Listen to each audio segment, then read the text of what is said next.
घर से नहीं जा सकती वो। कौन रोकेगा उसे? मान की शादीशुदा जिंदगी को खराब नहीं होने दूंगी मैं।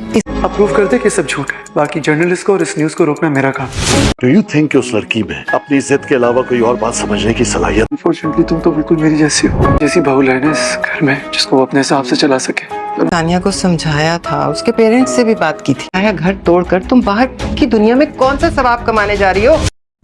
सानिया को घर तोड़ने की धमकी देने के बावजूद भी शाहनवाज जानता है कि सानिया खामोश नहीं रहेगी और इस वक्त सानिया का भरपूर साथ दे रहा है सलमान भी, क्योंकि वो जानता है कि सानिया सही है और उसका बाप गलत है। इसीलिए वो अपने बाप के सामने खड़ा हो जाता है और उसे कहता है कि अगर ये कुछ जो सानिया कह रही है वो गलत है तो फिर वो साबित कर दें।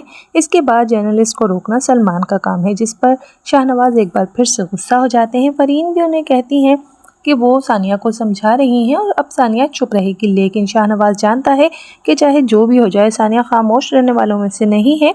इसीलिए वो उसके माँ बाप को बुलाता है और सानिया को वापस घर ले जाने की बात करता है। लेकिन फरहीन यहाँ पर आकर शाहनवाज के सामने खड़ी हो जाती हैं और कहती हैं कि वो अपने बेटे का घर ऐसे तबाह नहीं होने देंगी, जिस पर शाहनवाज की और उनकी काफ़ी ज़्यादा मुँहमारी होती है। और इसीलिए फरहीन जाकर फिर से सानिया को बातें सुनाती हैं और कहती हैं कि सानिया की वजह से न सिर्फ सानिया और सलमान का घर तबाह होगा, बल्कि उसकी ज़िद की वजह से उम्र के इस हिस्से में आकर फरहीन और शाहनवाज का घर भी टूट जाएगा, क्योंकि फरहीन नहीं चाहती कि सलमान का घर टूटे और शाहनवाज नहीं चाहते कि सानिया उनके घर में रहे। तो अब शाहनवाज और फरहीन में से कौन इस बात को जीतेगा? आपको क्या लगता है? कमेंट्स में ज़रूर बताना।